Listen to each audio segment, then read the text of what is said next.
செங்கம் அருகே இருளர் இன மக்கள் மயானத்துக்கு பாதை அமைத்து தர அரசுக்கு கோரிக்கை. திருவண்ணாமலை மாவட்டம் செங்கம் அடுத்த மேல்ரவந்தவாடி ஊராட்சியில் உள்ள நாகம்மா நகரில் வசித்து வரும் இருளர் இன மக்கள் சுமார் 60 குடும்பத்திற்கு மேல் உள்ளனர். இவர்கள் இங்கு பல ஆண்டுகளாக வசித்து வருகிறார்கள்.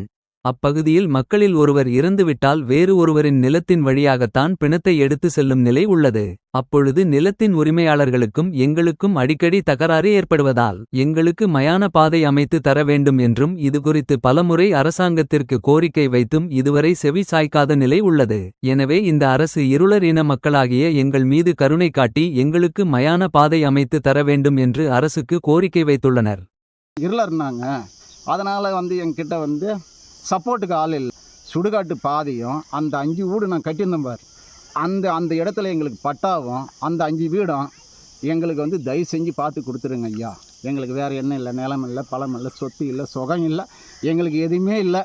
எங்களுக்கு சுடுகாட்டு பாதை எங்கள் அந்த 5 வீடு பிரிச்சாங்களே அதுக்கு பட்டா போட்டு எங்களுக்கு அந்த 5 வீடு கட்டி கொடுங்க. இன்னும் மிச்சம் 20 பேர் நான் குடும்பம் பட்டா இல்லாமல் இருக்கிறோம். அதுக்கும் பார்த்து எங்களுக்கு பூரா ஏதோ ஒன்று எங்களுக்கு பண்ணி விடுங்க. ஒரு உள்ளங்க இடம் மட்டும்தான் எங்களுக்கு ஆதரணை. அதனால் சுடுகாட்டு பாதையை எங்களுக்கு சீக்கிரமாக எங்களுக்கு போட்டு கொடுங்க. அந்த 5 பட்டாவும் எங்களுக்கு போட்டு கொடுங்க.